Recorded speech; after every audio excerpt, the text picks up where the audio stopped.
പൊതുവിൽ ഇത്രയും കാര്യം വളരെ വ്യക്തമാണ്, വിശുദ്ധ ഖുർആൻ്റെ കാര്യത്തിൽ വ്യക്തമാണ്. പക്ഷേ മുസ്ലിങ്ങൾ ഈ ഒരു കാര്യത്തിൻ്റെ അടിസ്ഥാനത്തിൽ അദ്ദേഹം കൊല്ലപ്പെട്ടിട്ടില്ല, അല്ലെങ്കിൽ ക്രൂശിച്ച് കൊല്ലപ്പെട്ടിട്ടില്ല എന്നുള്ളതിൻ്റെ അടിസ്ഥാനത്തിൽ ഈസാ നബി അലൈഹി സ്വലാത്തു വസ്സലാം മരിച്ചിട്ടേ ഇല്ല എന്നുള്ളൊരു വാദം പറയാറുണ്ട്. വിശുദ്ധ ഖുർആനിൽ പലപ്പോഴും തന്നെ അദ്ദേഹം ഈസാ നബി അലൈഹി സ്വലാത്തു വസ്സലാം മരിച്ചിട്ടില്ല എന്നതിന് ഈ ഒരു കാര്യമാണ് വമാ ഖത്ലുഹു വമാ സ്വലബുഹു.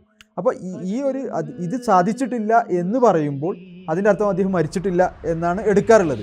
അള്ളാഹുവിൻ്റെ തന്നെ ഒരു നിയമമാണ് വിശുദ്ധ ഖുർആനിൽ തന്നെ അള്ളാഹു പറയുന്നത്, ലാ തസിറു വാസിറത്തും വിസ്റ ഉഖ്റ. ഒരു രീതിയിലും അനീതി പ്രവർത്തിക്കാത്ത അള്ളാഹുവിനെ സംബന്ധിച്ചിടത്തോളം ഇത്തരം കാര്യം പറയുന്നത് ഒരിക്കലും തന്നെ അതായത് ഇസ്ലാമിന് ഇങ്ങനത്തെ വിശ്വാസം എന്ന് പറഞ്ഞാൽ ഇസ്ലാം മുന്നോട്ട് വെക്കുന്ന അള്ളാഹുവിൻ്റെ കാഴ്ചപ്പാടിന് തന്നെ ഘടകവിരുദ്ധമായിട്ടുള്ള ഒരു സംഗതിയാണെന്നുള്ളതാണ്. യഹൂദികളുടെ വാദം എന്ന് യഹൂദികൾ പറയുന്നത് തന്നെ അദ്ദേഹത്തിന് ദൈവത്തിൻ്റെ സാമീപ്യം കിട്ടിയിട്ടില്ല, അദ്ദേഹം ശബ്ദനാണ്, അദ്ദേഹത്തിന് ആത്മീയമായ ഉന്നത സ്ഥാനങ്ങൾ ലഭിച്ചിട്ടില്ല, ആത്മീയമായ ഉന്നത സ്ഥാനങ്ങൾ ലഭിക്കാൻ അദ്ദേഹത്തിന് യോഗ്യതയില്ല എന്നാണ് യഹൂദികൾ.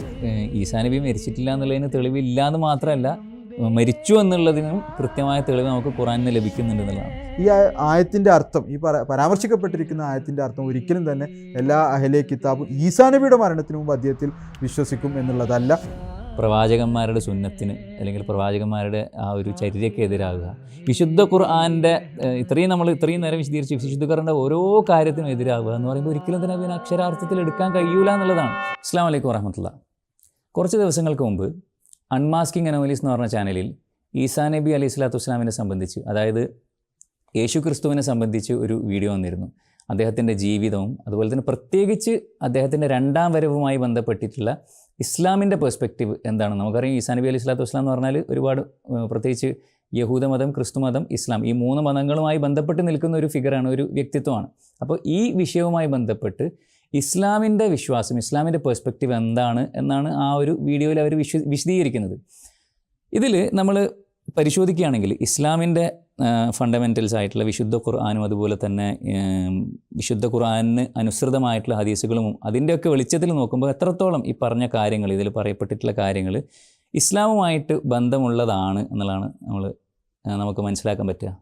ഈസാ നബി അലൈഹി സ്വലാത്തു വസ്സലാം അഥവാ യേശു ക്രിസ്തു എന്ന് പറയുന്നത് ഇന്ന് ലോകത്ത് നിലവിലുള്ള 3 പ്രബല മതങ്ങളുമായിട്ട് അല്ലെങ്കിൽ 3 സെമിറ്റിക് മതങ്ങളുമായിട്ട് അഭേദ്യമായ ബന്ധം വെച്ച് പുലർത്തുന്ന ഒരു വ്യക്തിത്വമാണ്. ഈസാ നബി അലൈഹി സ്വലാത്തു വസ്സലാമിനെ, യേശു ക്രിസ്തുവിനെ യഹൂദികൾ കാണുന്നത് ഒരു രൂപത്തിലാണ്, ക്രിസ്ത്യാനികൾ മറ്റൊരു രൂപത്തിലാണ്, ഇസ്ലാമികമായിട്ടുള്ള അദ്ദേഹത്തിനെ കുറിച്ചുള്ള കാഴ്ചപ്പാട് മറ്റൊന്നാണ്. അപ്പോൾ ഇതിൽ യഹൂദികൾ വിശ്വസിക്കുന്നത്, യഥാർത്ഥത്തിൽ യഹൂദികൾക്ക് വാഗ്ദാനം ചെയ്യപ്പെട്ട ആളാണ് ഈസാ നബി അലൈഹി സ്വലാം, മസീഹാണ്. അവർക്ക് വാഗ്ദത്തം ചെയ്യപ്പെട്ട മഷീഹയാണ് ഈസാ നബി അലൈഹി സ്വലാം. പക്ഷേ യഹൂദികൾ പറയുന്നത് ഈസാ നബി അലൈഹി സ്വലാത്തു വസ്സലാം നൗദുബില്ല കള്ളപ്രവാചകനായിരുന്നു, വ്യാജവാദിയായിരുന്നു, നൗദുബില്ല വ്യഭിചാര സന്തതിയായിരുന്നു.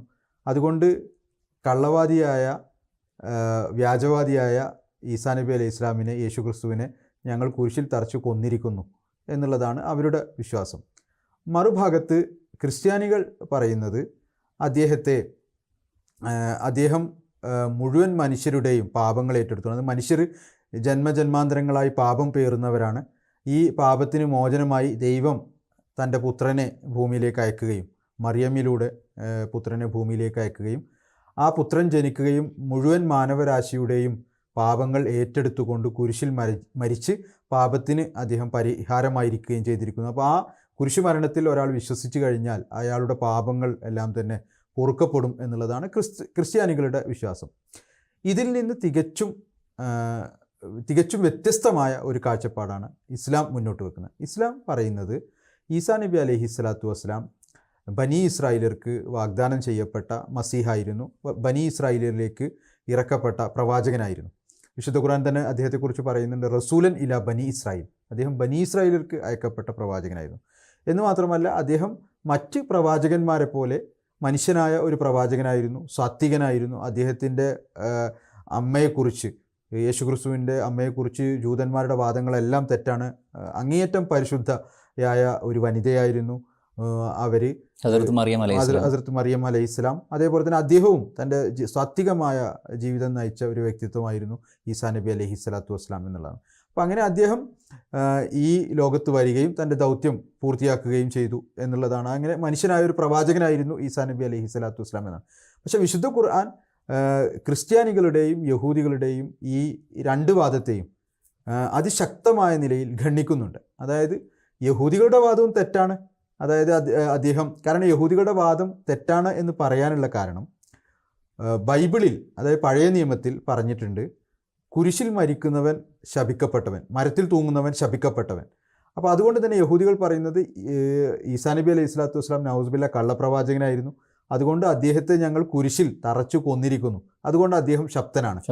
അതുപോലെ തന്നെ കള്ളപ്രവാചകൻ കൊല്ലപ്പെടും എന്നും തൗറാത്തിൽ പറഞ്ഞിട്ടുണ്ട്.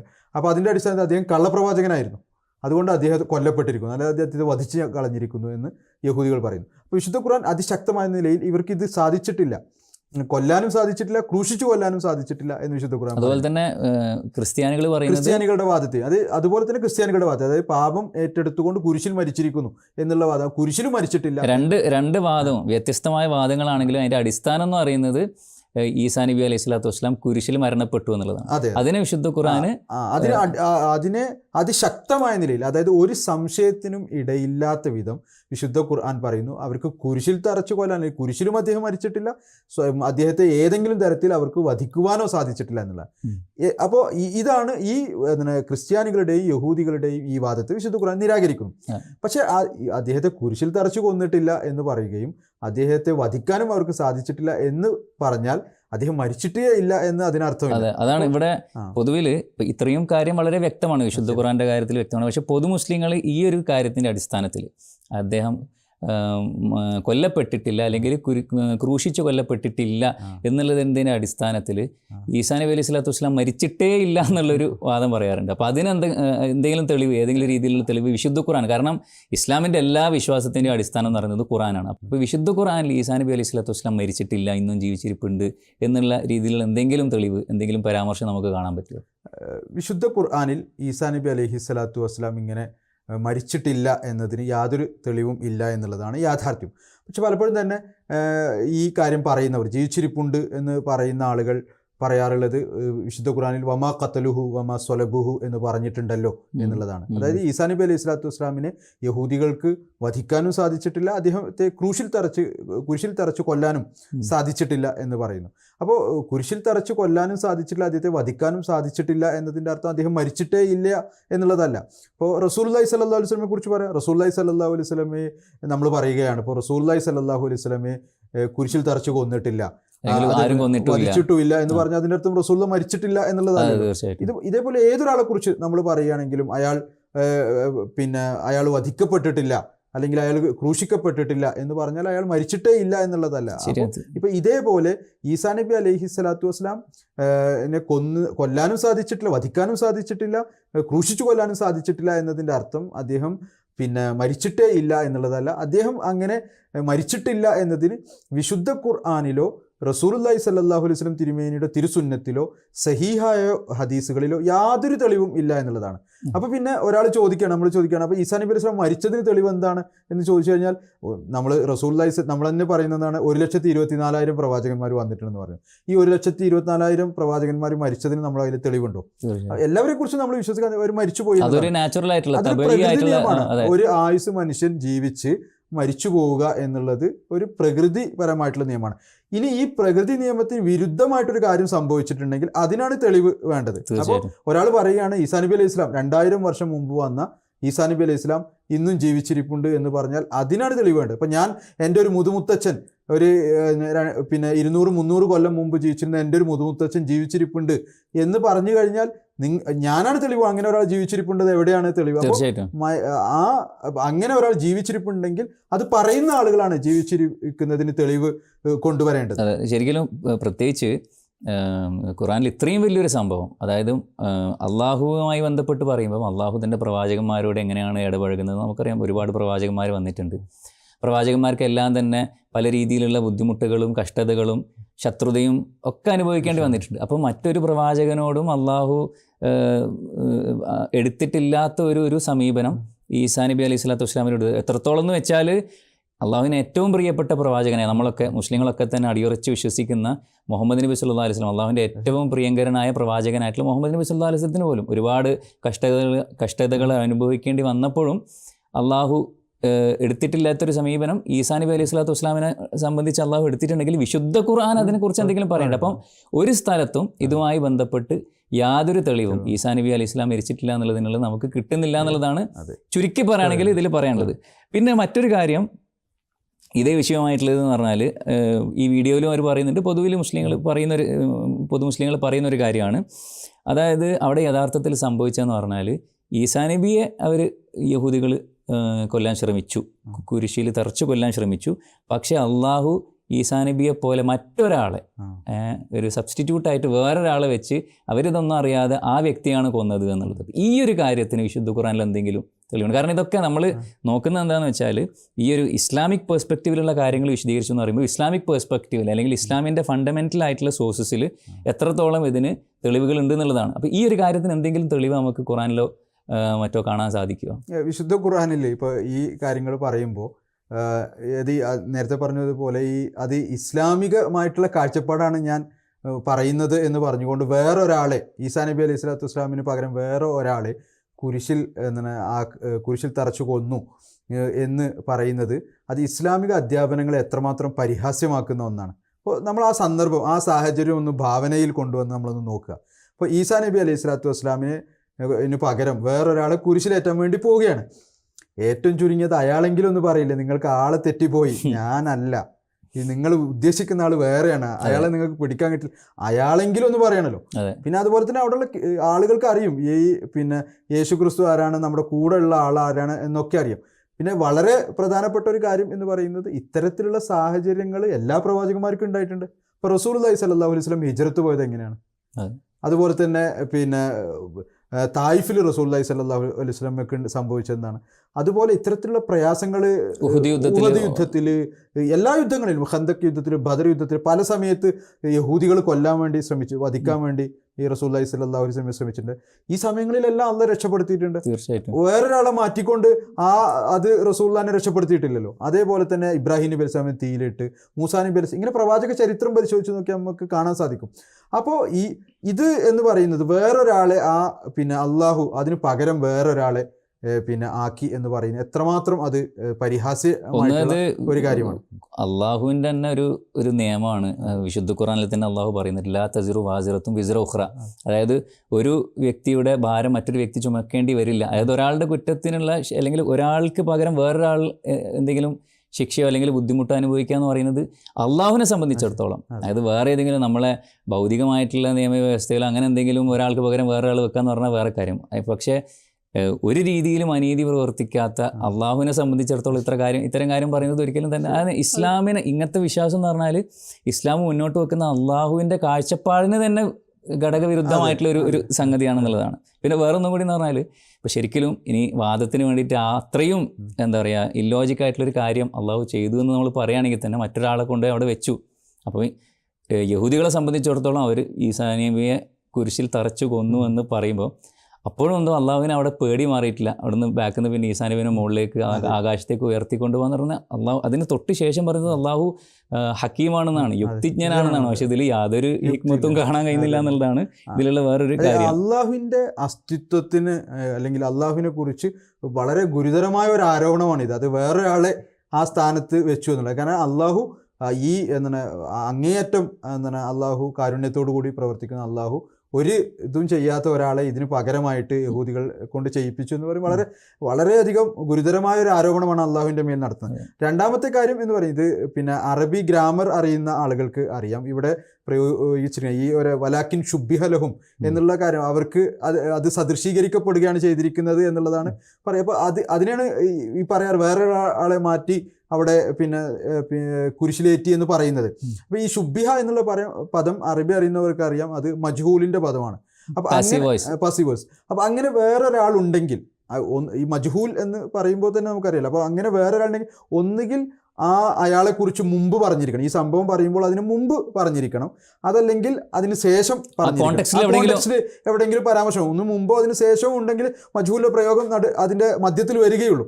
അപ്പോൾ ഒന്നുകിൽ മുമ്പ് അയാളെക്കുറിച്ച് പറഞ്ഞിരിക്കണം, ആ വേറെ ഒരാളെ കുറിച്ച് പറഞ്ഞിരിക്കണം, അതല്ലെങ്കിൽ ശേഷം പറഞ്ഞിരിക്കണം. അങ്ങനെ ഒരാളെ കുറിച്ച് ഈ വിശുദ്ധ ഖുർആനിൽ ഈ സംഭവം വിവരിക്കുന്ന ഒരു സ്ഥലത്തും മുമ്പും പറയുന്നില്ല, ശേഷവും പറയുന്നില്ല. വിശുദ്ധ ഖുർആൻ മുഴുവൻ നോക്കിയാൽ അങ്ങനെ ഒരാളെ കുറിച്ച് സൂചന പോലും ഇല്ല, അയാളെ കുറിച്ച് പറയുന്നില്ല എന്ന് മാത്രമല്ല അങ്ങനെ ഒരാളെ കുറിച്ചുള്ള ഒരു സൂചന പോലും വിശുദ്ധ ഖുർആനിൽ എവിടെയും ഇല്ല. പിന്നെ അത് എവിടുന്നാണ് വരുന്നത്? അപ്പൊ ഒരിക്കലും തന്നെ യാതൊരു ബന്ധവും ഇല്ലാത്ത വിശുദ്ധ ഖുർആന്റെ അധ്യാപനങ്ങൾക്ക് തികച്ചും വിരുദ്ധമായിട്ടുള്ള ഒന്നാണ് വേറെ ഒരാളെ കുരിശിലേറ്റി എന്ന് പറയുന്നത്. പിന്നെ ഇതുമായി ബന്ധപ്പെട്ട വേറൊരു പ്രധാനപ്പെട്ട വിഷയം വീഡിയോയിലും പരാമർശിക്കുന്നുണ്ട്. അതായത് ഈസാ അലൈഹി സ്വലാത്തു വസ്സലാമിനെ ആകാശത്തേക്ക് ഉയർത്തി എന്നുള്ള ഈ ഒരു പൊതുവിശ്വാസം ഉണ്ടല്ലോ. അപ്പോൾ അതിന് പൊതുവിൽ അതിന് കോട്ട് ചെയ്യാറുള്ളത് എന്ന് പറഞ്ഞാൽ ഇതേ ആയത്തിന് തുടർന്ന് അള്ളാഹു പറയുന്ന ആ ഒരു വാചകമാണ് ബർ റഫഅഹുല്ലാഹു ഇലൈഹി, അള്ളാഹു ഈസാ നബിയെ അവങ്കിലേക്ക് ഉയർത്തി എന്നുള്ളത്. അപ്പോൾ ഇത് ശരിക്കും ഇതുകൊണ്ട് ഈസാ നബി അലൈഹി സ്വലാത്തു വസ്സലാം ആകാശത്തേക്ക് ഉയർന്നെന്നുള്ളതിന് ഇതൊരു തെളിവാകുന്നുണ്ടോ ശരിക്കും? അതാണ് അവരോട് ചോദിക്കുന്നത്. ഈ ബൽ റഫഅഹുല്ലാഹു ഇലൈഹി, അള്ളാഹു അദ്ദേഹത്തെ അവങ്കിലേക്ക് ഉയർത്തി എന്ന് പറഞ്ഞു കഴിഞ്ഞാൽ അതെങ്ങനെയാണ് ആകാശത്തേക്ക് ഉയർത്തലാകല്? അള്ളാഹു അവങ്കിലേക്ക് ഉയർത്തി എന്നാണ് പറയുന്നത്. അത് ആകാശത്തേക്ക് ഉയർത്തൽ, ഈ ആകാശം എന്നുള്ള വാക്ക് എവിടെ നിന്ന് വന്നു? ആകാശത്തേക്ക് ഉയർത്തി എന്ന് എവിടെ നിന്ന് വന്നു? അപ്പോൾ ഒരിക്കലും തന്നെ അതിന് ആകാശത്തേക്ക് ഉയർത്തി എന്നുള്ള ഒരു അർത്ഥം ഒരിക്കലും സുൽത്താൻ സാഹിബ് പറഞ്ഞപ്പോൾ, അതായത് അള്ളാഹു എന്ന് പറഞ്ഞാൽ ഈ ഫിസിക്കൽ കൺസ്ട്രെയിൻസ് എന്നെല്ലാം അതീതനായിട്ടുള്ള ഒരു അസ്തിത്വമാണ്. അള്ളാഹു എന്ന് പറഞ്ഞാൽ ഇപ്പോൾ നമ്മൾ ഈ ഭൗതിക പ്രപഞ്ചത്തെ സൃഷ്ടിച്ചവൻ എന്ന് പറയുമ്പോൾ എല്ലാ ഭൗതികമായിട്ടുള്ള മാനങ്ങളിൽ നിന്നും എല്ലാ ഫിസിക്കൽ ഡയമെൻഷൻസിനും അതീതമായിരിക്കണം. പ്രത്യേകിച്ച് അൺമാസ്കിംഗ് അനോമലീസ് എന്ന് പറഞ്ഞ ചാനൽ ഈ ഒരു വിഷയത്തിൽ ഒരുപാട് വീഡിയോസ് ചെയ്യുന്ന ആളുകളാണ്. അള്ളാഹുവിനെ സംബന്ധിച്ചിട്ടുള്ള അല്ലെങ്കിൽ ദൈവാസ്തിത്വമായി ബന്ധപ്പെട്ടിട്ടുള്ള തീർത്തും വികലമായിട്ടുള്ള സങ്കല്പങ്ങൾക്കൊക്കെ അത്യാവശ്യം കുഴപ്പമില്ലാത്ത രീതിയിൽ മറുപടി കൊടുക്കുന്നവരാണ്. അപ്പോൾ അള്ളാഹു എന്ന് പറഞ്ഞാൽ ഈ ഫിസിക്കൽ കൺസ്ട്രെയിൻസിനൊക്കെ അതീതമാണ് എന്ന് പറഞ്ഞിട്ട് പിന്നെ അള്ളാഹുലേക്ക് ഉയർത്തി എന്ന് പറയുമ്പോൾ അതൊരു ഫിസിക്കൽ ഉയർത്തലാകുക എന്ന് പറയുന്നത് ഒരു ജഡികമായിട്ടുള്ള ശാരീരികമായിട്ടുള്ള ഒരു ഉയർത്തലാണ് അള്ളാഹുലേക്ക് എന്ന് പറയുന്നതിൽ തന്നെ അർത്ഥമില്ല. പിന്നെ പ്രത്യേകിച്ച് പറഞ്ഞ പോലെ തന്നെ അവിടെ എവിടെയും തന്നെ ആകാശം എന്നുള്ളത് പറയുന്നില്ല. പക്ഷേ ഈ റഫ എന്നുള്ള ഈ പദം നമ്മൾ നോക്കുകയാണെങ്കിൽ, ഖുറാനിൽ നോക്കുകയാണെങ്കിൽ ഈ റഫ എന്ന് പറഞ്ഞാൽ ശരിക്കും അങ്ങനെ ഒരു ആകാശത്തേക്കോ അല്ലെങ്കിൽ ഈ ശാരീരികമായിട്ടുള്ളൊരു ഉയർത്തൽ എന്നുള്ള നിലക്ക് എവിടെയെങ്കിലും, കാരണം റഫ ഒബ്വിയസ്ലി ഒരുപാട് സ്ഥലത്ത് ഉപയോഗിച്ചിട്ടുണ്ടാവുമല്ലോ, അങ്ങനെ എവിടെയെങ്കിലും കാണാൻ പറ്റുമോ? അല്ല, വിശുദ്ധ ഖുർആനിൽ ഈ പദം പല സ്ഥലങ്ങളിൽ ഉപയോഗിച്ചിട്ടുണ്ട്. അതിനെല്ലാം തന്നെ അള്ളാഹുവിൻ്റെ സാമീപ്യം ലഭിച്ചാൽ ആത്മീയമായ നിലയിൽ അദ്ദേഹത്തെ ഉയർത്തി, അതേപോലെ തന്നെ ആത്മീയമായിട്ടുള്ള ഔന്നിത്യം ലഭിക്കുക, സ്ഥാനമാനങ്ങൾ ലഭിക്കുക, ഉന്നത സ്ഥാനം ലഭിക്കുക, ഈ അർത്ഥത്തിലാണ് ഉപയോഗിച്ചിട്ടുള്ളത്. ഇപ്പോൾ ഉദാഹരണമായിട്ട് ഇദ്രീസ് അലൈഹി ഇസ്ലാമിനെ കുറിച്ച് തന്നെ വിശുദ്ധ ഖുർആനിൽ പറയുന്നുണ്ട്, വറഫഅനാഹു മകാൻ അലിയ, അദ്ദേഹത്തെ നാം ഒരു ഉന്നത സ്ഥാനത്തേക്ക് ഉയർത്തിയിരിക്കുന്നു. അപ്പോൾ അദ്ദേഹത്തെ ഒരു ഉന്നത സ്ഥാനത്തേക്ക് ഉയർത്തി എന്ന് പറഞ്ഞു കഴിഞ്ഞാൽ അതിൻ്റെ അർത്ഥം അദ്ദേഹത്തെ ഏതെങ്കിലും മലമുകളിൽ കൊണ്ടുവച്ചു എന്നല്ല, അദ്ദേഹത്തിന് ഉന്നതമായ സ്ഥാനം നൽകി എന്നുള്ളതാണ്. ഇപ്പോൾ നമ്മൾ എന്താണ്, ഉദാഹരണത്തിന് നമ്മൾ നമസ്കാരത്തിൽ ദുആ ചെയ്യാറുണ്ട്, വർഫഅനി, എന്നെ ഉയർത്തണമേ. അപ്പോൾ എന്നെ ഉയർത്തണമേ എന്ന് പറഞ്ഞു കഴിഞ്ഞാൽ എന്താണ് അതിൻ്റെ അർത്ഥം? അപ്പോൾ അതിൽ ഈ എന്നെ ആത്മീയമായ നിലയിൽ ഉയർത്തണമേ എന്നുള്ളത് അതിൽ ഇൻക്ലൂഡഡ് ആണ്. അത് എന്നെ ആത്മീയമായ നിലയിൽ ഉയർത്തുക എന്നുള്ളത് മാത്രമേ അതിന് അർത്ഥം കിട്ടുകയുള്ളൂ, വേറൊരു അർത്ഥം ലഭിക്കുകയില്ല. കാരണം 1300-1400 വർഷങ്ങളായിട്ട് മുസ്ലിം ലോകത്ത് ഈ ദുആ ചെയ്തുകൊണ്ടിരിക്കുകയാണ്. റസൂലുള്ളാഹി സ്വല്ലല്ലാഹു അലൈഹി വസല്ലം സഹാബാക്കളും താബിഈങ്ങളും മുജദ്ദിദീങ്ങളും എല്ലാവരും ദുആ ചെയ്തു. ഒരാളെ പോലും ശാരീരികമായിട്ട് ആകാശത്തേക്ക് ഉയർത്തിയിട്ടില്ല, ഈ ദുആയുടെ ഫലമായിട്ട് ഉയർത്തിയിട്ടില്ല. പക്ഷെ അപ്പോൾ അതിൻ്റെ അർത്ഥം എന്ന് പറഞ്ഞാൽ ആത്മീയമായ നിലയിൽ ഉയർത്തുക എന്നാണ്. പിന്നീട് ഹദീസിൽ നമുക്ക് കാണാൻ സാധിക്കും ഒരു മനുഷ്യൻ, ഒരു ദാസൻ, അള്ളാഹുവിൻ്റെ ഒരു ദാസൻ വിനയം കൈക്കൊള്ളുകയാണെങ്കിൽ റഫഅല്ലാഹു ഇല സമായി സാബി, അള്ളാഹു അദ്ദേഹത്തെ 7ാം ആകാശത്തേക്ക് ഉയർത്തുന്നതാണ്. അതിന്റെ അർത്ഥം എന്താണ്? ആത്മീയമായ നിലയിൽ ആകാശത്തേക്ക് എന്ന് പറഞ്ഞാൽ പോലും അതിന്റെ അർത്ഥം മൂസാ നബി അലൈഹി സ്വലാത്തു വസ്സലാമിന്റെ കാലത്തുള്ള ബൽഅം ബഊറയെ കുറിച്ച് പറയുന്നുണ്ട്. അള്ളാഹു ഉദ്ദേശിച്ചിരുന്നുവെങ്കിൽ അദ്ദേഹത്തെ ഉയർത്തുമായിരുന്നു, വലാകിൻ അഖ്ലദ ഇലൽ അർദ്, എന്നാൽ അദ്ദേഹം ഭൗതികതയിലേക്ക് ചാഞ്ഞു പോവുകയാണ്. അപ്പോൾ ഈ വിശുദ്ധ ഖുർആനിൽ എവിടെയെല്ലാം മനുഷ്യന് വേണ്ടിയിട്ട് റഫഅ എന്ന പദം ഉപയോഗിച്ചിട്ടുണ്ടോ അവിടെ എല്ലാം തന്നെ അർത്ഥം എന്ന് പറയുന്നത് ഈ ആത്മീയമായ നിലയിൽ ഉയർത്തുക, ദൈവസാമീപ്യം ലഭിക്കുന്ന ആളാക്കുക, അല്ലെ ദൈവസാമീപ്യം സിദ്ധിക്കുക, ഉന്നതമായ സ്ഥാനമാനങ്ങൾ അവർക്ക് ലഭിക്കുക എന്നുള്ളതാണ്. അതല്ലാതെ ജഡികമായിട്ട് ഉയർത്തുക എന്നുള്ള ഒരർത്ഥം വിശുദ്ധ ഖുർആനിലോ ഹദീസിലോ ഒരു സ്ഥലത്തും നമുക്ക് കാണാൻ സാധ്യമല്ല എന്ന് മാത്രമല്ല റസൂലുള്ളാഹി സ്വല്ലല്ലാഹു അലൈഹി വസല്ലമയെ കുറിച്ചും ഇതേ വാക്കുകൾ ഹദീസുകളിൽ പ്രയോഗിക്കപ്പെട്ടിട്ടുണ്ട്. റഫ എന്ന് അതിൻ്റെ അർത്ഥം റസൂലുള്ളാഹിനെ ഉയർത്തി എന്നുള്ള അർത്ഥം ജഡികമായി ഉയർത്തി എന്നുള്ളതല്ല, ആത്മീയമായ നിലയിൽ റസൂലുള്ളാഹി സ്വല്ലല്ലാഹു അലൈഹി വസല്ലം തിരുമേനി ഉയർത്തി എന്നുള്ളതാണ്. ഓക്കെ. പിന്നെ വേറൊരു കാര്യം എന്താണെന്ന് വെച്ചാൽ ഇതിൽ ഈ ഒരു കാര്യം, അതായത് അള്ളാഹു ഈസാ നബി അലൈഹി സ്വലാത്തു വസ്സലാമിനെ ഉയർത്തി എന്ന് പറയുന്ന ഈ ഒരു സന്ദർഭം അത് എന്തിനു വേണ്ടിയിട്ടാണ് പറഞ്ഞതെന്നും കൂടി ഉണ്ടല്ലോ. ഈ യഹൂദികളുടെ ഒരു കാര്യം, ഖൗലിഹിം ഇന്നാ ഖത്തൽനൽ മസീഹ ഈസ ഇബ്ന മറിയമ റസൂലല്ലാഹ് അവർ ഞങ്ങൾ പ്രവാചകനായി ഈസായെ കൊന്നിരിക്കുന്നു എന്ന് അവർ വാദിക്കുന്നു എന്ന് പറഞ്ഞിട്ടാണല്ലോ പറയുന്നത്. അപ്പോൾ ആ ഒരു അർത്ഥത്തിൽ നമ്മൾ നോക്കുമ്പോൾ, ആ ഒരു കോണ്ടെക്സ്റ്റിൽ നോക്കുമ്പോഴും ശരിക്കും ഈ റഫേൻ്റെ അർത്ഥം, അതായത് ഈസാ നബി അലൈഹി സ്വലാത്തു വസ്സലാമിനെ അള്ളാഹു ഉയർത്തി എന്ന് പറയുമ്പം അതൊരു ശാരീരികമായി ഉറച്ചാവാൻ സാധിക്കില്ലല്ലോ. കാരണം അവർ പറഞ്ഞത് എന്താണെന്ന് വെച്ചാൽ, സുൽത്താൻ സാഹിബ് ഇപ്പോൾ നേരത്തെ സൂചിപ്പിച്ചതുപോലെ തന്നെ അദ്ദേഹത്തെ, അതായത് ഈസാ നബി അലൈഹി സ്വലാത്തു വസ്സലാം നൗസുബില്ല ശക്തനാണ്, അള്ളാഹുവിൻ്റെ സാമീപ്യം ലഭിച്ചിട്ടില്ലാത്തൊരു വ്യക്തിയാണെന്ന് ഞങ്ങൾ തെളിയിച്ചിരിക്കുന്നു, അതിനുവേണ്ടി കൊന്നു എന്നാണല്ലോ അവർ പറയുന്നത്. അല്ലാണ്ട് അദ്ദേഹത്തിന് ആകാശത്തേക്ക് കയറി പോകാൻ കഴിയൂല എന്ന് ഞങ്ങൾ സ്ഥാപിച്ചു എന്നല്ലല്ലോ പറയുന്നത്. അപ്പോൾ അതുകൊണ്ട് തന്നെ അവിടെ ബൽ എന്നാൽ റഫഅഹുല്ലാഹു ഇലൈഹി, നിങ്ങൾക്ക് അദ്ദേഹത്തെ കൊല്ലാൻ സാധിച്ചിട്ടില്ല, അതുകൊണ്ട് തന്നെ അദ്ദേഹത്തെ നിങ്ങൾ ശക്തനാക്കിയിട്ടില്ല, മറിച്ച് അള്ളാഹു അദ്ദേഹത്തെ തങ്കിലേക്ക് ഉയർത്തിയാണ് ഉണ്ടായത്. അള്ളാഹുവിൻ്റെ സാമീപ്യം അദ്ദേഹത്തിന് ലഭിച്ചു, അദ്ദേഹത്തിന് അള്ളാഹു വളരെ ഉന്നതമായ സ്ഥാനം നൽകി എന്നുള്ളതാണല്ലോ ഇതിൽ ആ ഒരു കോണ്ടെക്സ്റ്റ് നോക്കുമ്പോഴും. അതല്ലെങ്കിൽ അതായത് യഹൂദികളുടെ വാദം എന്ന് പറയുന്നത് തന്നെ, യഹൂദികൾ പറയുന്നത് തന്നെ അദ്ദേഹത്തിന് ദൈവത്തിന്റെ സാമീപ്യം കിട്ടിയിട്ടില്ല, അദ്ദേഹത്തിന് അദ്ദേഹം ശക്തനാണ്, അദ്ദേഹത്തിന് ആത്മീയമായ ഉന്നത സ്ഥാനങ്ങൾ ലഭിച്ചിട്ടില്ല, ആത്മീയമായ ഉന്നത സ്ഥാനങ്ങൾ ലഭിക്കാൻ അദ്ദേഹത്തിന് യോഗ്യതയില്ല എന്നാണ് യഹൂദികൾ. അത് ഞങ്ങൾ സ്ഥാപിച്ചു കാണിച്ചിരിക്കുന്നു, എങ്ങനെ കുരിശിൽ അദ്ദേഹത്തെ തറച്ചുകൊണ്ട് ഞങ്ങൾ സ്ഥാപിച്ചു കാണിച്ചിരിക്കുന്നു എന്നാണ് യഹൂദികൾ പറയുന്നത്. അപ്പോൾ തീർച്ചയായിട്ടും അതിന് മറുപടിയായിട്ട് അള്ളാഹ് പറയേണ്ടത് എന്താണ്? അള്ളാഹു പറയേണ്ടത് അങ്ങനെയല്ല, നിങ്ങളുടെ വാദം തെറ്റാണ്, അദ്ദേഹത്തിന് ദൈവസാമീപ്യം ലഭിച്ചിരിക്കുന്നു എന്നുള്ളതാണ്. അപ്പോൾ ഈ കാര്യമാണ് അള്ളാഹു ഇവിടെ പറയുന്നത്. അതായത് നിങ്ങളുടെ ഈ വാദം തെറ്റാണ്, നിങ്ങൾക്ക് കുരിശിൽ തറച്ചു കൊല്ലാനും സാധിച്ചിട്ടില്ല, കള്ളപ്രവാചകൻ എന്ന നിലയിൽ അദ്ദേഹത്തെ വധിക്കാനും നിങ്ങൾക്ക് സാധിച്ചിട്ടില്ല, മറിച്ച് അദ്ദേഹത്തിന് ദൈവസാമീപ്യം ലഭിക്കുകയും ഉന്നതമായ സ്ഥാനങ്ങളിലേക്ക് അദ്ദേഹത്തെ അള്ളാഹു ഉയർത്തുകയും ചെയ്തിരിക്കുന്നു എന്നുള്ള യഹൂദികളുടെ ഈ വാദത്തെ, അതായത് യഹൂദികളുടെ വാദം ആത്മീയമായ ഔന്നിത്യം അദ്ദേഹത്തിന് ലഭിച്ചിട്ടില്ല എന്നാണ്. അപ്പോൾ അള്ളാഹ് ഇവിടെ പറയുന്നത് അദ്ദേഹത്തിന് ആത്മീയമായ ഔന്നിത്യം ലഭിച്ചിരിക്കുന്നു. അപ്പോൾ അതിന് ഏറ്റവും അനുയോജ്യമായ പദമാണ് വിശുദ്ധ ഖുർആൻ പ്രയോഗിച്ചിരിക്കുന്നത് എന്നുള്ളതാണ്. അപ്പോൾ ഇതൊക്കെ ഇത്ര കൃത്യമായി പറഞ്ഞിട്ടും വീണ്ടും ഇതെല്ലാം ഈസാ നബി ശാരീരികമായിട്ട് ഉയർത്തപ്പെട്ടു എന്നൊക്കെ പറയുന്നതിൻ്റെ ശരിയായ അർത്ഥം എന്ന് പറഞ്ഞാൽ ഇതേ ആയത്തിൽ അള്ളാഹു പിന്നെ പറയുന്നുണ്ടല്ലോ, ഇതിനെപ്പറ്റി അറിവില്ലാത്ത ആളുകൾ ഊഹത്തെയാണ് പിൻപറ്റുന്നത് എന്നുള്ളത്. അങ്ങനെയുള്ള ഊഹങ്ങളായിട്ട് ഇതിനെ കാണാൻ പറ്റുള്ളൂ. പിന്നെ മറ്റൊരു വിഷയം ഈ വീഡിയോയിൽ പറയുന്നത് ഇതേ വിഷയവുമായി ബന്ധപ്പെട്ട്, അതായത് ഈസാ നബി അലൈഹി സ്വലാത്തു വസ്സലാം ആകാശത്തേക്ക് ഉയർന്നു എന്നുള്ളതിന് ഒരു തെളിവായിട്ട് ഉദ്ധരിക്കുന്നൊരു ആയത്താണ് സൂറ ആൽ ഇംറാനിലുള്ള ആയത്ത്, യാ ഈസ ഇന്നി മുത്തവഫീക വറാഫിയൂക്ക. അപ്പോൾ അതിൽ മുത്തവഫീക്ക എന്ന് പറഞ്ഞാൽ അതിന് ഒരർത്ഥം പറയുന്നത് അള്ളാഹു ഞാൻ നിന്നെ പരിപൂർണമായും ഏറ്റെടുക്കുന്നവനാണ് എന്നുള്ളതാണ്. അപ്പോൾ മുത്തവഫീക്ക എന്നുള്ളതിന് അങ്ങനെ ഒരു അർത്ഥമുണ്ട്. അതിൽ നിന്ന് ഈസാ നബി ആകാശത്തേക്ക് ഉയർന്നു എന്നുള്ള അങ്ങനെ വല്ല അർത്ഥവും മുത്തവഫീക്കൊക്കെ കിട്ടുന്നുണ്ട്. മുത്തവഫീക്ക എന്നുള്ള പദം, ഈ ഒരു പദം വിശുദ്ധ ഖുർആനിൽ ഏകദേശം 10-25ഓളം സ്ഥലങ്ങളിൽ വ്യത്യസ്ത രൂപങ്ങളിൽ അത് ഉപയോഗിച്ചിട്ടുണ്ട്. അവിടെ എല്ലാം തന്നെ അള്ളാഹു കർത്താവും മനുഷ്യൻ കർമ്മം, അള്ളാഹു സബ്ജക്റ്റും മനുഷ്യൻ ഒബ്ജക്റ്റുമായിട്ട് വരുന്ന സമയങ്ങളിലെല്ലാം തന്നെ അത് ശരീരത്തിൽ നിന്ന് ആത്മാവിനെ വേർപ്പെടുത്തുക, മരണം അല്ലെങ്കിൽ ശരീരത്തിൽ നിന്ന് ആത്മാവിനെ വേർപ്പെടുത്തുക എന്നൊരർത്ഥമല്ലാതെ മൂന്നാമതൊരർത്ഥം ഒരു സ്ഥലത്തും നമുക്ക് കാണാൻ സാധ്യമല്ല എന്നുള്ളതാണ്.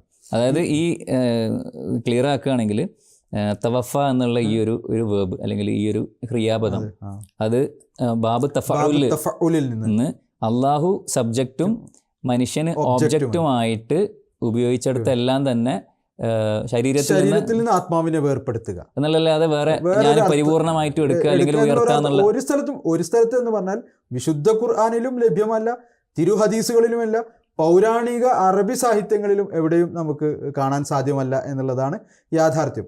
എന്ന് മാത്രമല്ല ഈ ഒരു വാക്ക് ഇപ്പോൾ വിശുദ്ധ ഖുർആൻ തന്നെ പ്രയോഗിച്ചിട്ട്, വിശുദ്ധ ഖുർആൻ ഈ വാക്ക് എങ്ങനെ പ്രയോഗിച്ചു എന്നാണ് നമ്മൾ നോക്കേണ്ടത്. വിശുദ്ധ ഖുർആൻ വതവഫന മഅൽ അബ്റാർ, ഞങ്ങളെ നല്ല ആളായിട്ട് നീ മരിപ്പിക്കണം, മരണം എന്നുള്ള അർത്ഥമാണ്. വതവഫന മുസ്ലിമൻ, അത് മുസ്ലിമായിട്ട് മരിപ്പിക്കണമേ.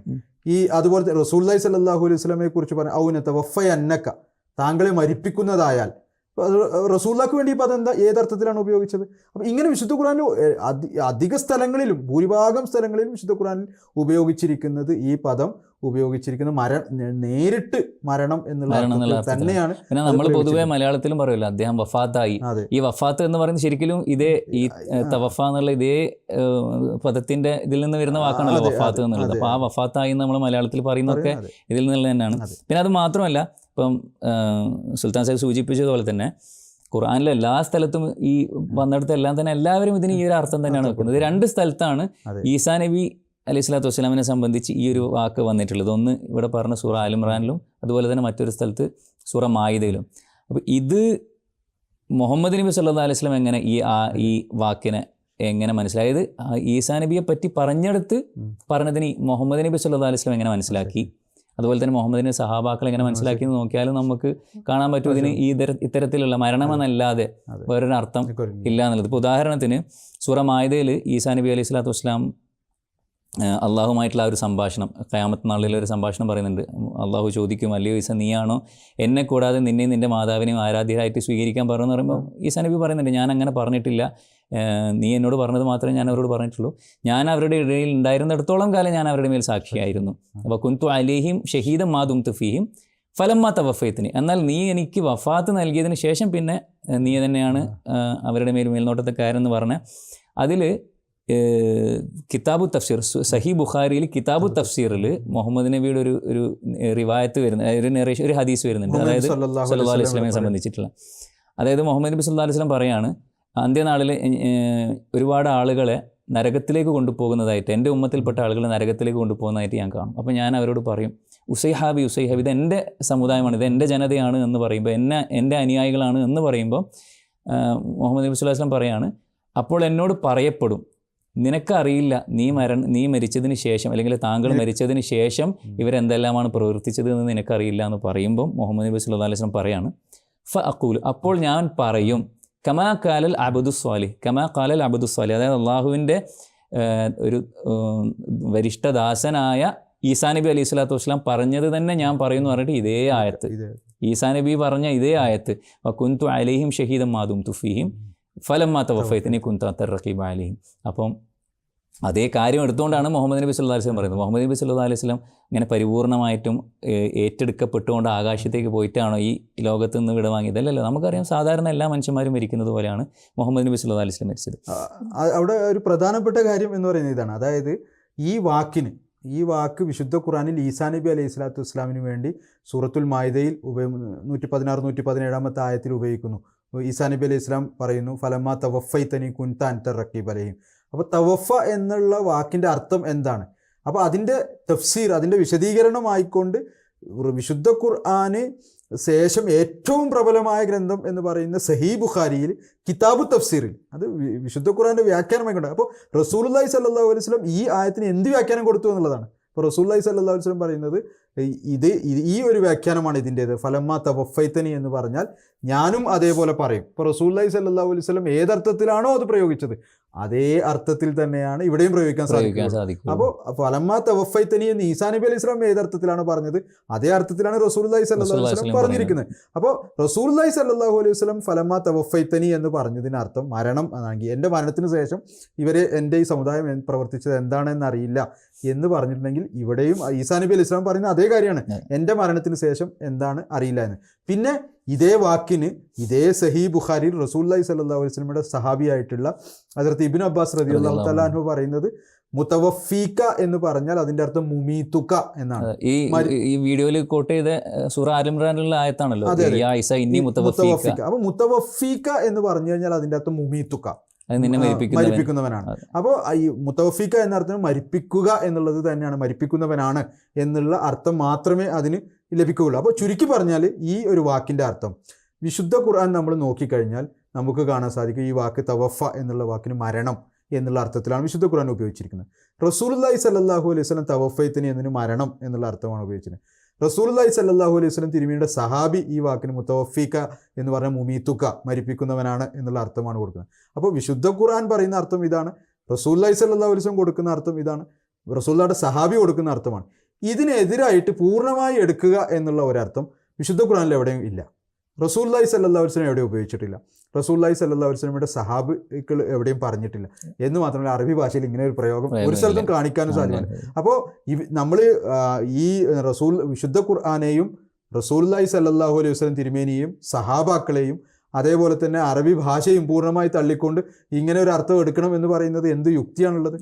അപ്പോൾ എന്നാൽ അതേസമയം തന്നെ ഈ മുതവഫീക എന്നുള്ളതിനും തവഫ എന്നുള്ളതിനും മരണം എന്നുള്ള സ്വാഭാവികമായ അർത്ഥം എടുക്കുകയാണെങ്കിൽ അത് മുഖേന വിശുദ്ധ ഖുർആന്റെ മഹത്വം എത്രയോ വർദ്ധിക്കുകയാണ് ചെയ്യുന്നത്. അപ്പോൾ ചുരുക്കി പറഞ്ഞാൽ ഈസാ നബി അലൈഹി സ്വലാത്തു വസ്സലാം മരിച്ചിട്ടില്ല എന്നുള്ളതിനുള്ള തെളിവില്ല എന്ന് മാത്രമല്ല, ഈസാ നബി മരിച്ചു എന്നുള്ളതിനും വിശുദ്ധ ഖുർആനിൽ നമുക്ക് തെളിവ് കാണുന്നുണ്ട് എന്നുള്ളതാണ്. പിന്നെ മറ്റൊരു കാര്യം ഈ വീഡിയോയിൽ പറയുന്നത് ഈസാ നബിൻ്റെ രണ്ടാം വരവുമായി ബന്ധപ്പെട്ടിട്ടാണ്. അതായത് ഈസാ നബി അലൈഹി സ്വലാത്തു വസ്സലാം, അതിൽ ഒരു പ്രധാനപ്പെട്ട പോയിന്റ്, ഈസാ നബി അലൈഹി സ്വലാത്തു വസ്സലാം രണ്ടാമതും വരുമ്പോൾ ഈ അഹ്ലെ കിതാബ് ഗ്രന്ഥം നൽകപ്പെട്ടവർ എല്ലാവരും ഒന്നൊഴിയാതെ എല്ലാവരും അദ്ദേഹത്തിൽ വിശ്വസിക്കും. അപ്പോൾ ഇതുവരെ ആരും വിശ്വസിച്ചിട്ടില്ല എന്നുള്ളത് കൊണ്ട് ഈസാ നബി അലൈഹി സ്വലാത്തു വസ്സലാം ജീവിച്ചിരിപ്പുണ്ട് എന്നാണ് നമുക്ക് മനസ്സിലാവുന്നുള്ള ഒരു കാര്യം പറയുന്നുണ്ട്. ഇത് എത്രത്തോളം ഇതിൻ്റെ അതിൽ ഒന്നാമത്തെ കാര്യം എന്ന് പറഞ്ഞാൽ ഈസാ നബി അലൈഹി സ്വലാത്തു വസ്സലാമിൻ്റെ ഈ രണ്ടാം വരവിൻ്റെ സമയത്ത് അഹ്ലെ കിതാബിലുള്ള എല്ലാവരും അദ്ദേഹത്തെ വിശ്വസിക്കുമെന്നാണ് പറയുന്നത്.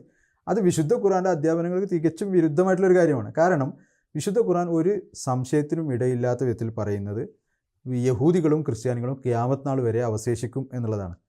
അഗ്റൈന ബൈനഹുമുൽ അദാവത്ത് വൽ ബഗ്ളാ ഇലാ യൗമിൽ ഖിയാമ. ഖിയാമത്ത് നാൾ വരെ ഇവർക്ക് ഈ രണ്ടു കൂട്ടർക്കും ഇടയിൽ, അത് യഹൂദികൾക്കും ക്രിസ്ത്യാനികൾക്കും ഇടയിൽ ഞാൻ ശത്രുതയും വിദ്വേഷവും ഇട്ടിരിക്കുന്നു എന്ന്. അപ്പോൾ ഖിയാമത്ത് നാൾ വരെ ഈ രണ്ടു കൂട്ടർ ഉണ്ടെങ്കിലല്ലേ അവരുടെ ഇടയിൽ ശത്രുതയും വിദ്വേഷവും ഉണ്ടാവും. അതേപോലെ തന്നെ വിശുദ്ധ ഖുർആൻ അൽഖൈന ബൈനഹും എന്നും പറയുന്നുണ്ട്. മറ്റ് അവരുടെ ഇടയിൽ ഇട്ടിരിക്കുന്നു, ശത്രുതയും വിദ്വേഷവും ഇട്ടിരിക്കുന്നു എന്ന് മറ്റൊരു സ്ഥലത്തും പറയുന്നുണ്ട്. അല്ല, ഈ വീഡിയോയിൽ ഉദ്ധരിച്ച ആ ആയത്തിലും, അതായത് ഇന്നി മുത്തവഫീക യാ ഈസ ഇന്നി മുത്തവഫീക വറാഫിക എന്ന് പറഞ്ഞതിന് ശേഷം പിന്നെ പറയുന്നുണ്ട് ഇപ്പോൾ ജാലുല്ലദീന തബൗക ഫൗഖല്ലദീന കഫറു ഇലാ യൗമിൽ ഖിയാമ. നിന്നെ വിശ്വസിച്ചവർക്ക് നിന്നെ നിഷേധിച്ചവരുടെ മേൽ ഖിയാമത്ത് നാൾ വരെ മേൽക്കോയ്മ നൽകുമെന്ന് പറയുന്നുണ്ട്. അപ്പോൾ അവർ രണ്ടുപേരും ഖിയാമത്ത് നാൾ വരെ നിലനിൽക്കും. അപ്പോൾ പിന്നീട് അപ്പോൾ എങ്ങനെയാണ് എല്ലാവരും വിശ്വസിക്കുക എന്ന് പറയുന്നത്? പിന്നെ അതുപോലെ തന്നെ എല്ലാവരും വിശ്വസിക്കും എന്ന് പറഞ്ഞു കഴിഞ്ഞാൽ റസൂലുള്ളാഹി ഈ ആയത്ത് ഇറങ്ങിയതിന് ശേഷം ഇന്നേ വരെയുള്ള അഹ്ലി കിതാബിൽ എല്ലാവരും വിശ്വസിക്കും എന്നാണല്ലോ പറയുക. അപ്പോൾ ഇന്നേ വരെയുള്ള അഹ്ലി കിതാബ് എല്ലാവരും 1400 വർഷമായിട്ട് എത്രയോ വിശ്വസിക്കാതെ എത്ര പേര് മരണപ്പെട്ടു പോകുന്നുണ്ട്. അപ്പോൾ ഈ പിന്നെ എല്ലാവരും തന്നെ എല്ലാ അഹ്ലി കിതാബും ഈസാ നബി അലൈഹി സ്വലാത്തു വസ്സലാമിൻ്റെ മരണത്തിന് മുമ്പ് അദ്ദേഹത്തിൽ വിശ്വസിക്കും എന്ന് പറയുന്നത് തികച്ചും വിശുദ്ധ ഖുർആൻ്റെ അധ്യാപനങ്ങൾക്ക് വിരുദ്ധമായിട്ടുള്ളൊരു കാര്യമാണ്. അത് അങ്ങനെ പറയുകയാണ് എങ്കിൽ വിശുദ്ധ ഖുർആനിൽ തന്നെ വൈരുദ്ധ്യമുണ്ട് എന്ന നിലയിൽ ആകുന്നതാണ്. അപ്പോൾ ഈ ആയത്തിൻ്റെ അർത്ഥം, ഈ പരാമർശിക്കപ്പെട്ടിരിക്കുന്ന ആയത്തിൻ്റെ അർത്ഥം ഒരിക്കലും തന്നെ എല്ലാ അഹ്ലെ കിതാബും ഈസാ നബിയുടെ മരണത്തിന് മുമ്പ് അദ്ദേഹത്തിൽ വിശ്വസിക്കും എന്നുള്ളതല്ല. തുടർന്ന് ആ ആയത്തിൻ്റെ ഭാഗം കൂടി മനസ്സിലാക്കുമ്പോൾ യഥാർത്ഥത്തിൽ ഉദ്ദേശിക്കുന്നത് എന്ന് പറയുന്നത് ഈസാ നബി അലൈഹി സ്വലാത്തു വസ്സലാമിനെ കുറിച്ചുള്ള തെറ്റായ ധാരണയോടുകൂടിയാണ് ഈ അഹ്ലെ കിതാബിൽ ഓരോരുത്തരും മരണപ്പെടുന്നത് എന്നും ഖിയാമത്ത് നാളിൽ അവരുടെ വിശ്വാസത്തിന് എതിരായിക്കൊണ്ട് ഈസാ നബി അലൈഹി സ്വലാത്തു വസ്സലാം നിലകൊള്ളും എന്നുള്ളതാണെന്ന് വ്യക്തമായി മനസ്സിലാക്കാൻ സാധിക്കും. ഇതിൽ നിന്നും കാര്യം മനസ്സിലാകുന്നുണ്ട്. കാരണം ഇപ്പോൾ ഈസാ നബിയിൽ വിശ്വസിക്കും എന്നാണ് പറഞ്ഞതെങ്കിൽ ഈസാ നബിയിൽ വിശ്വസിക്കും, എന്നിട്ട് ഈസാ നബി ഖിയാമത്ത് നാൾ അവർക്കെതിരെ സാക്ഷി പറയുന്നു. വിശ്വസിച്ചാൽ പിന്നെ എന്തിനാണ് സാക്ഷി പറയേണ്ട കാര്യമില്ല. പിന്നെ ഇതുമായി ബന്ധപ്പെട്ട മറ്റൊരു പ്രധാനപ്പെട്ട കാര്യം എന്ന് പറഞ്ഞാൽ ഈസാ നബി അലൈഹി സ്വലാത്തു വസ്സലാം അവസാന കാലത്ത് വരുന്നത് 2 മലക്കുകളുടെ തോളിൽ കൈവച്ചുകൊണ്ട് ഇറങ്ങി വരും, ആകാശത്തു നിന്ന് ഇറങ്ങി വരും എന്ന് പറയുന്ന ഈ ഒരു വിശ്വാസം, ഇതിന് വിശുദ്ധ ഖുർആൻ്റെ അടിസ്ഥാനത്തിൽ നമ്മൾ നോക്കുമ്പം എന്തെങ്കിലും ഇതിന് അടിസ്ഥാനം ഉണ്ടോ, അല്ലെങ്കിൽ എന്തെങ്കിലും തെളിവ് ഉണ്ടോ? അത് ഒന്നാമത്തെ കാര്യം എന്ന് പറയുന്നത് നേരത്തെ പറഞ്ഞതുപോലെ ഈസാ നബി അലൈഹി സ്വലാത്തു വസ്സലാം ജീവിച്ചിരിപ്പുണ്ടതിനോ അല്ലെങ്കിൽ അദ്ദേഹം ആകാശത്തേക്ക് ഉയർന്നു പോയതിനോ ആകാശത്തേക്ക് തിരിച്ചു വരുന്നതിനോ അതിനൊന്നും തന്നെ യാതൊരു വിധത്തിലുള്ള തെളിവും ഇല്ല എന്നുള്ളതാണ്. അപ്പോൾ വിശുദ്ധ ഖുർആൻ നമ്മൾ പരിശോധിക്കുകയാണെങ്കിൽ പിന്നീട് ഈസാ നബി അലൈഹി സ്വലാമിൻ്റെ വരവിനെക്കുറിച്ച് പറഞ്ഞിരിക്കുന്ന കാര്യങ്ങളെല്ലാം തന്നെ സിംബോളിക്കായിട്ടാണ് പറഞ്ഞിരിക്കുന്നത് എന്ന് നമുക്ക് മനസ്സിലാക്കാൻ സാധിക്കും. നമ്മൾ മനസ്സിലാക്കേണ്ട ഒരു കാര്യം എന്ന് പറയുന്നത് ഇപ്പോൾ ഈ പറയുന്നത്, അതായത് ഇത് അക്ഷരാർത്ഥത്തിലാണ് എങ്കിൽ ഈസാ നബി അലൈഹി സ്വലാമിൻ്റെ വരവ് എന്ന് പറയുന്നത് അത് അക്ഷരാർത്ഥത്തിലാണ് എന്നുണ്ടെങ്കിൽ, ഇപ്പോൾ എന്താണ് നേരത്തെ ഇവിടെ ഈ വീഡിയോയിൽ പറഞ്ഞതുപോലെ ഈ ദമിഷ്കിലെ ഒരു വെള്ള മിനാരത്തിന് മുകളിൽ 2 മലക്കുകൾക്ക് മുകളിൽ കൈയൊക്കെ വെച്ച് ഈസാ നബി അലൈഹി സ്വലാം ഇങ്ങനെ ഇറങ്ങി വന്നു കഴിഞ്ഞാൽ അദ്ദേഹത്തെ വിശ്വസിക്കാത്ത ആരെങ്കിലും ലോകത്തുണ്ടാകുമോ? കാരണം വിശ്വസിക്കാതിരിക്കാൻ എന്ത് കാരണമാണ് ഇങ്ങനെയുള്ള ഒരു വെളിപ്പെടലുണ്ടായിട്ട് ആളുകൾ വിശ്വസിക്കാതിരിക്കാൻ? എന്നെ നരകത്ത് കൊണ്ടിട്ടുള്ളൂ എന്ന് പറഞ്ഞുകൊണ്ട് ആരും തയ്യാറായി നിൽക്കുന്നു. എല്ലാ മനുഷ്യരും, യഹൂദികളാകട്ടെ ക്രിസ്ത്യാനികളാകട്ടെ മുസ്ലിങ്ങളാകട്ടെ, എല്ലാവരും തങ്ങൾക്ക് മോക്ഷം വേണം, മോചനം വേണം, തങ്ങളുടെ ജീവിത ലക്ഷ്യം കരസ്ഥമാക്കണം എന്നുള്ള ഉദ്ദേശം തന്നെയാണുള്ളത്. അപ്പോൾ ഇങ്ങനെ ഇത്രയും വ്യക്തമായ നിലയിലൊരു കാര്യം പുലർന്നിട്ട് അതിനെ നിഷേധിക്കുക എന്ന് പറയുന്നത് എങ്ങനെ സാധിക്കണം? അപ്പോൾ ഒരിക്കലും തന്നെ അത് സാധിക്കില്ല എന്നുള്ളതാണ്. അപ്പോൾ അതിൻ്റെ അർത്ഥം എന്ന് പറയുന്നത് ഈ പറഞ്ഞ കാര്യങ്ങളെല്ലാം ഇത് മാത്രമല്ല. ഇപ്പോൾ ഈസാ നബി അലൈഹി സ്വലാത്ത് ഇവർ പറയുന്ന ഈ ഈസാ നബി അവിടെ വന്നിട്ട് ചെയ്യുന്ന കാര്യം എന്താണ് പറയുന്നത്? കുരിശുടക്കും, പന്നിയെ കൊല്ലും എന്നുള്ളതാണ്. അപ്പോൾ ഈസാ നബി വന്ന് കുരിശുടക്കും. അപ്പോൾ കുരിശുടക്കുക എന്ന് പറഞ്ഞാൽ ഇവിടെയുള്ള എല്ലാ കുരിശും ഉടക്കും എന്നാണോ? ഇവിടെ ചർച്ചുകളിൽ എത്ര കുരിശുകളുണ്ട്? നമ്മുടെ സെമിത്തേരികൾ നമ്മൾ പരിശോധിക്കുകയാണെങ്കിൽ എല്ലാ സെമിത്തേരി ഓരോ കബറിൻ്റെ മുകളിലും കുരിശുകളുണ്ട്. അപ്പോൾ നമ്മുടെ ക്രിസ്തീയ സഹോദരന്മാരുടെ പിതാക്കന്മാരുടെയും അവരുടെ ബന്ധുക്കളുടെയും ഒക്കെ കബറടക്കപ്പെട്ടിരിക്കുന്ന മറമാടപ്പെട്ടിരിക്കുന്ന ഈ ഖബർസ്ഥാനിലെല്ലാം പോയിക്കൊണ്ട് സെമിത്തേരികളിലെല്ലാം പോയിട്ട് കുരിശെല്ലാം ഈസാ നബി വന്ന് തച്ചൊടക്കും എന്നാണ് ഇവർ പറയുന്നത്. അപ്പോൾ അതുപോലെ തന്നെ ക്രിസ്ത്യാനികളുടെ വീടുകളിലും ചർച്ചുകളിലും അതുപോലെ തന്നെ മറ്റ് അവരുടെ വിശുദ്ധ സ്ഥലങ്ങളിലൊക്കെ ഉപയോഗിച്ചിരിക്കുന്ന ഈ കുരിശിനൊക്കെ പൂർണ്ണമായും തച്ചുടക്കുമെന്നാണ്. അപ്പോൾ അത് സിംബോളിക്കായിട്ട് പറഞ്ഞു പന്നിയെ കൊല്ലും എന്ന് പറഞ്ഞിട്ടുണ്ട്. ഇതിലേറ്റവും വിചിത്രമായിട്ടുള്ള ഒരു കാര്യം എന്ന് പറയുന്നത് ഈ ഈസാ നബി സഹീഹ് മുസ്ലിം ഒരു ഹദീസിലുണ്ട്, റസൂലുള്ളാഹി സ്വല്ലല്ലാഹു അലൈഹി വസല്ലം പറയുന്നുണ്ട് ഈസാ നബി അലൈഹി സ്വലാത്തു വസ്സലാം വരുന്നത് ഈ റസൂലുള്ളാഹി സ്വല്ലല്ലാഹു അലൈഹി വസല്ലം തിരുമേനിയുടെ സുന്നത്തും വിശുദ്ധ ഖുർആനും നടപ്പിലാക്കാനാണ്. വിശുദ്ധ ഖുർആനിൽ എവിടെയെങ്കിലും നമ്മളിത് കണ്ടിട്ടുണ്ടോ? ഈ കുരിശുടക്കാൻ വേണ്ടി പറഞ്ഞത് റസൂലുള്ളാഹി സ്വല്ലല്ലാഹു അലൈഹി വസല്ലം എപ്പോഴെങ്കിലും കുരിശ് ഉടച്ചിട്ടുണ്ടോ? റസൂലുള്ളാഹി എപ്പോഴെങ്കിലും സഹാബാക്കളെ കൂട്ടി യുദ്ധത്തിന് പോയതുപോലെ പന്നികളെ കൊല്ലാൻ വേണ്ടി പോയിട്ടുണ്ടോ? അപ്പോൾ ഇതിൻ്റെയൊക്കെ അർത്ഥം എന്ന് പറയുന്നത് സിംബോളിക്കായിട്ടുള്ള കാര്യം. ഈ കാര്യങ്ങൾ, അതായത് കുരിശുടക്കുക, പന്നിയെ കൊല്ലുക എന്നുള്ളത് സിംബോളിക്കാണെങ്കിൽ, ഇതുപോലുള്ള പിന്നെ മിനാരത്തിന് മുകളിൽ ഇറങ്ങുക എന്നുള്ള ഇത്തരം കാര്യങ്ങളെല്ലാം തന്നെ വിശുദ്ധ ഖുർആൻ നമ്മൾ പരിശോധിക്കുകയാണെങ്കിൽ ഇതൊക്കെ സിംബോളിക്കായിട്ട് എടുക്കുകയേ സാധ്യമുള്ളൂ. അതല്ലാതെ ഒരിക്കലും തന്നെ നമുക്ക് പൊതുവേ ഈ പ്രവചനങ്ങൾ എന്ന് പറയുമ്പോൾ തന്നെ അതിൽ എന്താ പറയുക, അതിനൊരു സിംബോളിക് എലമെൻറ്റ് ഉണ്ടാവും. ഇപ്പം ഒബ്വിയസ്ലി പല പ്രവചനങ്ങളും അത് അക്ഷരാർത്ഥത്തിൽ പുലരാറുണ്ട്. പക്ഷേ പ്രത്യേകിച്ച് ഏതെങ്കിലും പ്രവചനത്തിൽ പറഞ്ഞിട്ടുള്ള കാര്യം അത് ലിറ്ററലി എടുക്കുകയാണെങ്കിൽ അത് ഈ സുൽത്താൻ സാഹിബ് സൂചിപ്പിച്ചതുപോലെ തന്നെ പ്രവാചകന്മാരുടെ സുന്നത്തിന് അല്ലെങ്കിൽ പ്രവാചകന്മാരുടെ ആ ഒരു ചര്യയ്ക്ക് എതിരാകുക, വിശുദ്ധ ഖുർആൻ്റെ ഇത്രയും നേരം വിശദീകരിച്ച് വിശുദ്ധ ഖുർആൻ്റെ ഓരോ കാര്യത്തിനും എതിരാകുക എന്ന് പറയുമ്പോൾ ഒരിക്കലും തന്നെ പിന്നെ അക്ഷരാർത്ഥത്തിൽ എടുക്കാൻ കഴിയൂല എന്നുള്ളതാണ്. ഇപ്പോൾ ഉദാഹരണത്തിന് മുഹമ്മദ് നബി സല്ലല്ലാഹു അലൈഹി വസല്ലത്തിൻ്റെ ഒരു സംബോധന നമുക്ക് നോക്കാം. മുഹമ്മദ് നബി സല്ലല്ലാഹു അലൈഹി വസല്ലത്തിൻ്റെ ഭാര്യമാർ മുഹമ്മദ് നബിയോട് വന്ന് ചോദിക്കുന്നുണ്ട്, അല്ലയോ പ്രവാചകരെ, താങ്കളുടെ മരണത്തിന് ശേഷം ഞങ്ങളിൽ ആരാണ് താങ്കളുടെ അടുത്തേക്ക് ആദ്യം വരിക, അതായത് ആരാണ് ആദ്യം മരണപ്പെടുക എന്ന് ചോദിക്കുമ്പം മുഹമ്മദ് നബി സല്ലല്ലാഹു അലൈഹി വസല്ലം പറയുന്നുണ്ട്, ഏറ്റവും കൈക്ക് നീളമുള്ള ഭാര്യയായിരിക്കും എത്തുക. അപ്പോൾ ഇവരത്, അതായത് മുഹമ്മദ് നബി സല്ലല്ലാഹു അലൈഹി വസല്ലമയുടെ ഭാര്യമാർ അത് അക്ഷരാർത്ഥത്തിലാണ് ആദ്യം മനസ്സിലാക്കിയിരുന്നത്. പക്ഷേ യഥാർത്ഥത്തിൽ മരണം സംഭവിച്ചപ്പോഴാണ് മനസ്സിലായത്, ഹസ്രത്ത് സൈനബ് റളിയല്ലാഹു അൻഹ വഫാത്തായപ്പോഴാണ് മനസ്സിലായത് യഥാർത്ഥത്തിൽ ഇതുകൊണ്ട് ഉദ്ദേശിച്ചത് ദാനധർമ്മങ്ങൾ ഏറ്റവും കൂടുതൽ ചെയ്യുക എന്നുള്ളതാണ്. അപ്പോൾ ഇവിടെ ഇല്ല, ലിറ്ററലിയെ നമ്മൾ എടുക്കുകയുള്ളൂ, ലിറ്ററലിയെ നമ്മളത് എന്താ പറയുക, അത് ആ ഒരു ഇൻ്റർപ്രിട്ടേഷനെ നൽകുകയുള്ളൂ എന്ന് പറഞ്ഞാൽ നൗസുല്ല മുഹമ്മദ് നബിൻ്റെ ആ പ്രവചനം തെറ്റായിപ്പോയി എന്ന് പറയേണ്ടി വരും. അപ്പോൾ പ്രവചനങ്ങളിൽ തീർച്ചയായിട്ടും സിംബോളിക് എലമെൻറ്റ്സ് ഉണ്ടാകും. പ്രത്യേകിച്ച് അതിൻ്റെ ലിറ്ററൽ ഇൻ്റർപ്രിട്ടേഷൻ ഖുർആനും അതുപോലെ തന്നെ പ്രവാചകന്മാരുടെ ചര്യക്കും അള്ളാഹുവിൻ്റെ ഹിക്മത്തിനും ഒക്കെ എതിരാകുമ്പോൾ പിന്നെ അതിന് വേറൊരു നിർവാഹവും ഇല്ല എന്നുള്ളതാണ് ഇതിൽ പറഞ്ഞിട്ടുള്ളത്. ഇവിടെ മനസ്സിലാക്കേണ്ട ഒരു കാര്യം എന്ന് പറയുന്നത് ഇത്തരം പ്രവചനങ്ങളെ അതിനെ പ്രത്യക്ഷ രൂപത്തിൽ എടുക്കുക എന്ന് പറയുന്നത് മുൻപും നടന്നിട്ടുള്ളതാണ്. പൂർവ്വ സമുദായത്തിൽ നമുക്കതിൻ്റെ മാതൃക കാണാൻ സാധിക്കുന്നതാണ്. ഈസാ നബി അലൈഹി സ്വലാത്തു വസ്സലാം വന്ന സമയത്ത് യഹൂദികൾ ഈസാ നബി അലൈഹി സ്വലാമിനോട് ചോദിച്ചത്, നീ മസീഹാണ് എങ്കിൽ, ഞങ്ങൾക്ക് വാഗ്ദാനം ചെയ്ത മസീഹ് നീയാണ് എങ്കിൽ നിനക്ക് മുമ്പ് മസീഹിന് മുമ്പ് ഏലിയാവ് ആകാശത്തിൽ നിന്ന് വരും എന്ന് ഞങ്ങളുടെ ഗ്രന്ഥത്തിൽ എഴുതിയിട്ടുണ്ട്, ഏലിയാവ് ഇതുവരെ ആകാശത്തിൽ നിന്ന് വന്നിട്ടില്ലല്ലോ എന്ന്. അപ്പോൾ ഈസാ നബി അലൈഹി സ്വലാത്തു വസ്സലാം പറഞ്ഞു, ഏലിയാവ് ആകാശത്തൊന്നുമില്ല, ആകാശത്ത് നിന്ന് ആരും വരാനുമില്ല, നിങ്ങൾക്ക് വാഗ്ദാനം ചെയ്യപ്പെട്ട ഏലിയാവ് അഥവാ ഇല്യാസ് എന്ന് പറയുന്നത് യോഹന്നയാണ് എന്ന് പറഞ്ഞു. അപ്പോൾ അത് ഇവിടെ യഹിയയുടെ വരവിനെ ഏലിയാസുമായിട്ട് സാദൃശ്യപ്പെടുത്തുകയാണ് ചെയ്തിരിക്കുന്നത്, സിംബോളിക്കായിട്ട് പറയുകയാണ് ചെയ്തിരിക്കുന്നത്. അപ്പോൾ ഇതേപോലെ റസൂലുള്ളാഹി സ്വല്ലല്ലാഹു അലൈഹി വസല്ലം പറഞ്ഞിരിക്കുന്ന ഒരു കാലഘട്ടത്തിൽ മുസ്ലിങ്ങളും യഹൂദികളെ ചാണിന് ചാണും മുഴത്തിന് മുഴമായി പിൻപറ്റുമെന്നുള്ളത്. അപ്പോൾ അന്ന് യഹൂദികൾ പിന്നെ ഏലിയാവിനെ എങ്ങനെയാണോ ആകാശത്തു നിന്ന് പ്രതീക്ഷിച്ചിരുന്നത്, അതുപോലെ ഇന്ന് മുസ്ലിങ്ങൾ ആകാശത്ത് നിന്ന് ഈസയെ 2000 വർഷങ്ങൾക്ക് മുമ്പ് വന്ന ഈസാ നബി അലൈഹി സ്വലാത്തു വസ്സലാമിനെ പ്രതീക്ഷിച്ചുകൊണ്ടിരിക്കുകയാണ്. ഈ പ്രത്യക്ഷത്തിലെടുത്തുകൊണ്ട് പക്ഷേ ഇവിടെ ഈസാ നബി അലൈഹി സ്വലാത്തു വസ്സലാമിൻ്റെ കാര്യം തന്നെ പറയുകയാണെങ്കിൽ മുഹമ്മദ് നബി സല്ലല്ലാഹു അലൈഹി വസല്ലം പ്രവചിച്ചത് നമുക്ക് സഹീഹ് ബുഖാരിയിൽ കാണാൻ പറ്റും. കൈഫ അൻതും മുഹമ്മദ് നബി സല്ലല്ലാഹു അലൈഹി വസല്ലം പറയുന്നതായിട്ട്, കൈഫ അൻതും ഇദാ നസല ഇബ്നു മറിയമ ഫീക്കും വ ഇമാമുക്കും മിൻകും, അതായത് നിങ്ങളിൽ നിന്ന് നിങ്ങളുടെ ഇമാമായിക്കൊണ്ട്, നിങ്ങളുടെ ഇമാമായിക്കൊണ്ട് ഈസ ഇബ്നു മറിയം വരുമ്പോൾ നിങ്ങളുടെ അവസ്ഥ എന്തായിരിക്കും എന്നാണ് ചോദിക്കുന്നത്. ഇതേപോലെ തന്നെ സഹീഹ് മുസ്ലിമിൽ ഫ അമ്മക്കും മിൻകും, നിങ്ങൾക്ക് ഇമാമത്ത് നേതൃത്വം വഹിച്ചുകൊണ്ട് നിങ്ങളിൽ നിന്ന് തന്നെ ഈസ ഇബ്നു മറിയം വരുമ്പോൾ നിങ്ങളുടെ അവസ്ഥ എന്തായിരിക്കും എന്നാണ് പറയുന്നത്. അപ്പോൾ വളരെ വ്യക്തമാണ്. വിശുദ്ധ നമ്മളിപ്പോൾ ഇത്രയും നേരം ചർച്ച ചെയ്ത് നോക്കുകയാണെങ്കിൽ വിശുദ്ധ ഖുർആൻ്റെ അടിസ്ഥാനത്തിൽ ഈ പറഞ്ഞിട്ടില്ല, ഈസാ നബി അലൈഹി സ്വലാത്തു വസ്സലാം മരണപ്പെട്ടിട്ടില്ല, അദ്ദേഹം ആകാശത്തേക്ക് ഉയർന്നു പോയി ഇന്നും അവിടെ ജീവിച്ചിരിക്കുന്നുണ്ട് എന്നുള്ളതിനുള്ള ഒരു തെളിവും വിശുദ്ധ ഖുർആനിൽ നിന്ന് നമുക്ക് കാണാൻ സാധിക്കുകയില്ല എന്നുള്ളതാണ്. അതുപോലെ തന്നെ രണ്ടാം വരവിനെ സംബന്ധിച്ച് മുഹമ്മദ് നബി സല്ലല്ലാഹു അലൈഹി വസല്ലം കൃത്യമായിട്ട് പറഞ്ഞത് ഇതേ ഉമ്മത്തിൽ നിന്ന് വരും എന്നുള്ളതാണ്. അപ്പോൾ ഈ ഒരു അടിസ്ഥാനം മുന്നിൽ വെച്ചുകൊണ്ട് നമ്മൾ നോക്കുമ്പോൾ വളരെ വ്യക്തമാണ്. ഇസ്ലാമിൻ്റെ പേഴ്സ്പെക്റ്റീവിൽ നമ്മൾ നോക്കുമ്പം വരാനുള്ള ഈ മുസ്ലിം ഉമ്മത്തിന് വാഗ്ദത്തം ചെയ്യപ്പെട്ടിട്ടുള്ള മസീഹ് എന്ന് പറയുന്നത് ഇതേ ഉമ്മത്തിൽ നിന്ന് വരാനുള്ള ഒരു വ്യക്തിയാണ്. അതല്ലാതെ ബനി ഇസ്രായേലിയരിലേക്ക് പ്രവാചകനായി അയക്കപ്പെട്ടു എന്ന് പറഞ്ഞിട്ടുള്ള ഈസാ നബി ഒരിക്കലും തന്നെ തിരിച്ചു വരികയില്ല. അതിന് ഖുർആനിൽ നിന്നും അതുപോലെ തന്നെ ഖുർആനുമായി ബന്ധപ്പെട്ട ഖുർആനിന് അനുസൃതമായിട്ടുള്ള ഒരു ഹദീസിൽ നിന്നും സഹീഹായിട്ടുള്ള ഹദീസിൽ നിന്നും ഇതിൽ നിന്ന് നമുക്ക് ഇതിനായിട്ട് യാതൊരു തെളിവും ലഭിക്കുന്നില്ല എന്നുള്ളതാണ്.